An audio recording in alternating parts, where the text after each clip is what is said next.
Converso a esta hora porque también hoy le tocó exponer en CADE y desarrolló un análisis electoral muy interesante la gerente general de Datum Internacional, Urpi Torrado. Urpi, muy buenas noches, gracias por tu tiempo, bienvenida a Latina. ¿Cómo estás?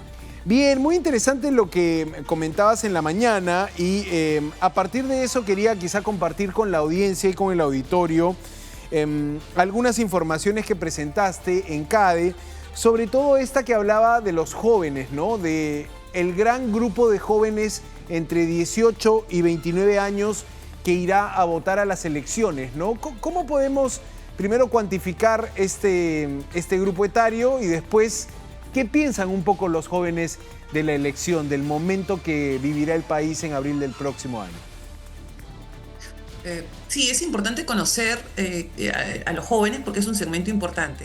Solamente así, lo voy a poner en simple, en números, digamos, redondeando los números, pero hay 27 millones de votantes en el Perú o inscritos en el padrón electoral, de los cuales 7 millones son jóvenes, ¿no? Entonces estamos hablando, jóvenes son personas de 18 a 29 años, esto está más o menos es 25% del padrón, entonces sí son, ¿no? La cuarta parte, para ponerlo en simple, 1 de cada 4 peruanos es joven y puede tener un rol importantísimo, ¿no? Y de esos 7 millones, hay 2 millones y medio que votan por primera vez. Entonces, ¿esto qué puede implicar? Acabamos de ver las elecciones en Nueva York, en Estados Unidos, y los jóvenes han votado masivamente por un candidato, ¿no? Y eso ha sido decisivo para el resultado de las elecciones en Nueva York. Entonces, si los jóvenes, ¿no? O sea, que ha sido el caso de Mamdani, si los jóvenes en el Perú votasen masivamente por un candidato, eso obviamente puede incidir en el resultado total o final y ser el candidato de los jóvenes el que llegue a la segunda vuelta. Como que si el voto queda disperso y los jóvenes no logran ponerse de acuerdo, pues probablemente digamos, tenga poco impacto, ¿no? Pero hay que tenerlos mapeados, hay que seguir qué es lo que los jóvenes están viendo, cuáles son sus aspiraciones, sus deseos. Los jóvenes, si bien hoy día no están informados, están ajenos a la política, sin embargo, igual están cercanos a la política, es decir, son fáciles de activar porque los jóvenes sí se sienten movilizados por el tema lucha contra la corrupción, sí son idealistas, sí quieren un cambio. Entonces, es muy fácil que ellos puedan conectar con algunos candidatos o con algunas propuestas y que eventualmente lleguen a involucrarse en el proceso, se vuelvan más activos. Hoy el nivel de activismo político es muy bajo, pero eso puede cambiar dependiendo de los candidatos. Interesante porque, claro, con el análisis comparado que hacías con las elecciones en Nueva York, podemos prever que si un candidato conecta con ese voto joven, puede convertirse en una ola que arrase y que avance hacia una segunda vuelta si es que llega a dar el mensaje que estos jóvenes de 18 y 29 años están esperando escuchar, ¿no?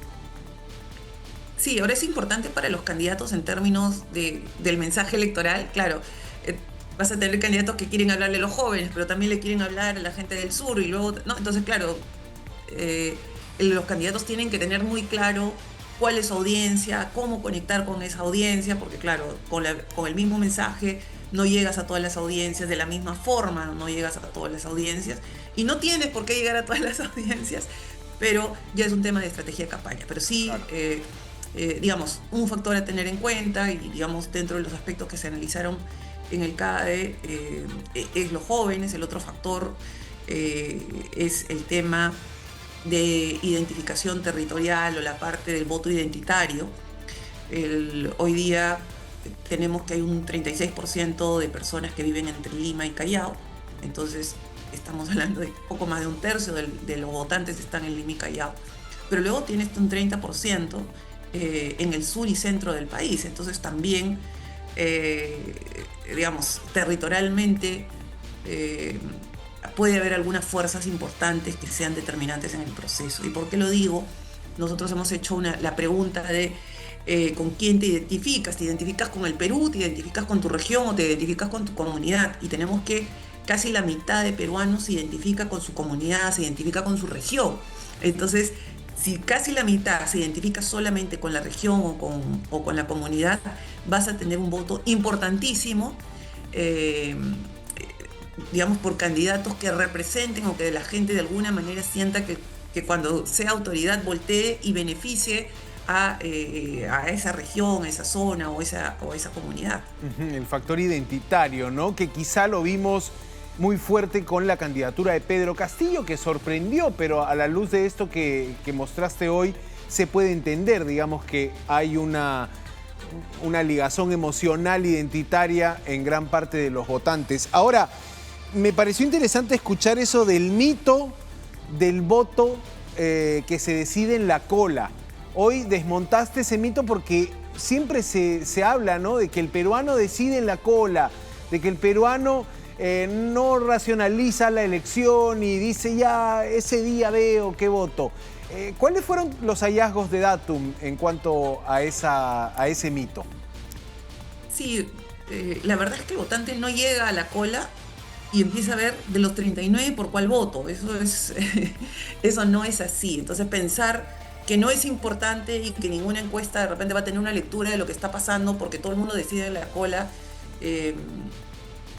o sea, no tiene lógica, ¿no? Yo creo, y el trabajo que venimos haciendo como Datum es entender cómo es el comportamiento electoral, hacia dónde van las tendencias, las preferencias, las aspiraciones de los peruanos, y entonces empiezas a encontrar, por un lado, qué es lo que quiere el votante, y por otro lado, si analizas las narrativas de los candidatos, de repente puedes encontrar digamos, cómo confluyen y entre quiénes se puede definir la elección.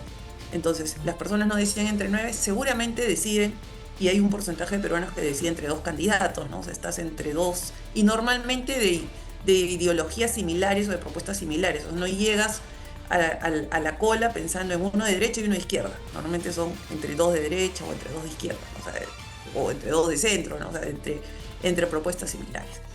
Pero, ¿cuántos deciden en la cola? Solamente 13%. Es decir, hay un 87% que decide antes. Cuando antes, el momento más importante para los candidatos es las entrevistas y los debates. Así que todo espacio que puedan aprovechar para exponer propuestas son importantísimos para los candidatos. Es decir, hoy hubo 4 candidatos que desperdiciaron la oportunidad porque independientemente de si el foro era el mejor o no, era un foro y era un espacio para que los mensajes se viralicen, para que ¿no? O sea, el evento ha tenido cobertura mediática en todos los medios de comunicación, en redes sociales, es decir, cualquier espacio donde el candidato pueda presentar sus propuestas tiene que ser aprovechado porque es ahí cuando el peruano está decidiendo el voto. Claro. En los debates va a ser muy difícil tener un debate con 39 candidatos. En el 2021, que hubo 20 candidatos, el Jurado Nacional de Elecciones tuvo que hacer 3 debates. Entonces, o sea, dividirlos en 3 grupos. Y ya dividido en 3 grupos, el votante no puede comparar a su candidato A con su candidato B, porque a uno le tocó en la primera fecha y el otro le tocó en la tercera fecha. Es más, dependiendo con quién te toca, sales beneficiado o perjudicado. Bueno, si eso fue con 20, imagínate con 39. Así que no va a haber un formato que permita un debate verdadero, entonces todos los debates o invitaciones, grandes o pequeñas, tienen que ser aprovechados. Claro, y precisamente tenemos en imagen a los 2 candidatos que hoy estuvieron, yo decía los 2 López, ¿no? López Aliaga y López Chau, que se presentaron en distintos espacios, ubicados en distintos espectros políticos, pero creo que jugando al juego de plantear propuestas a un auditorio que esperaba eso, esperaba ideas de la política, ¿no? ¿Te parece que ya solo por aceptar ganaron algo? Me hablabas un poco de lo importante que es la exposición de ideas en esta etapa de la campaña, ¿no? ¿Cómo viste la participación de los 2 candidatos? Como te decía, creo que es importante la participación de los candidatos, el haber expresado sus propuestas. Ya tenemos que medir pronto con la siguiente, nosotros en diciembre vamos a presentar nuestra primera encuesta de intención de voto, entonces ahí veremos el impacto, si esto le sumó o no le sumó a los candidatos. Claro, porque yo también decía, finalmente, ¿se le podría restar o crees que la ciudadanía, al no tener mucha participación de los otros candidatos que no fueron, puede no premiar con una intención de voto, es decir, pueden perder intención de voto los que no se expongan mucho, los que se estén cuidando. El tiempo de la campaña va a ser corto, va a haber muchísima información y desinformación por los tiempos en los que estamos. Entonces, yo creo que el salir desde ya, empiezas a ganar espacios políticos. El primer reto, antes de que alguien vote por ti, tu primer reto es hacerte conocido, porque nadie va a votar por un desconocido. Entonces, y hacerse conocido no es fácil, y no es fácil cuando hay una oferta tan amplia, cuando hay tantos partidos, cuando van a ver, en realidad, si sumas con las candidaturas al Congreso, vamos a tener más de 10.000 candidatos. Entonces, el que sale primero, ¿no? Y esto es, y si lo comparo digamos, esto es marketing político, con el marketing de consumo masivo, con los productos, con lanzamientos de campañas. O sea, quien sale primero con un mensaje, quien sale primero con un producto, gana un espacio de mercado que para los otros después es difícil ganar ese espacio. Interesante esa comparación, efectivamente. Ahora, queda la sensación de que la campaña, y estábamos tratando de entender los periodistas que estábamos en CADE, por qué tanto candidato no quiso subirse a ese podio. Y creo que quedaba la sensación de la última campaña presidencial que fue como una carrera de caballos en las 2 últimas semanas, ¿no? Donde, digamos, se vivió cabeza a cabeza esa definición. ¿Puede ser que los candidatos estén calculando eso también? ¿Estén calculando que la gran definición de la masa, que ahora parece como no sabe, no opina, no define su voto, se decide en esas 2 últimas semanas? Mira, puede ser que estén haciendo ese cálculo y es un cálculo erróneo, porque si nosotros miramos el resultado de las elecciones 2021, efectivamente en el 2021 hubo un outsider, fenómeno que en el Perú se ha dado, digamos, si miramos desde 1980 hasta la fecha, se ha dado 2 veces, en el 90 y en el 2021. O sea, el fenómeno del outsider no es un fenómeno que se repite todas las elecciones, no es una constante, no es lo normal, ¿no? Sino son fenómenos que se dan por coyunturas que, digamos, no es parte de este análisis. Pero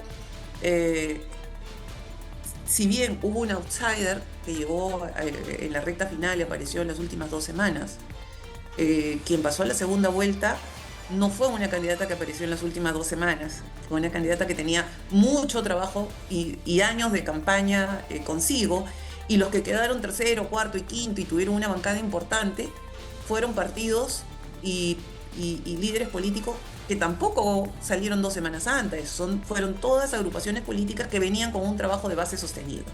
Entonces, hemos visto que en los últimos años la importancia que ha cobrado el Congreso y las agrupaciones que son parte del Congreso, eso implica que los partidos políticos tienen que empezar a hacer trabajo desde ahora, si quieren pasar la valla electoral y quieren tener un espacio en el Congreso y una representación, porque si quien quiere llegar a la presidencia necesita una bancada que lo apoye para poder gobernar. Urpi Torrado, gerente general de Datum Internacional, ha estado con nosotros. Gracias siempre por tu tiempo, por tus ideas, Urpi. Muy buenas noches.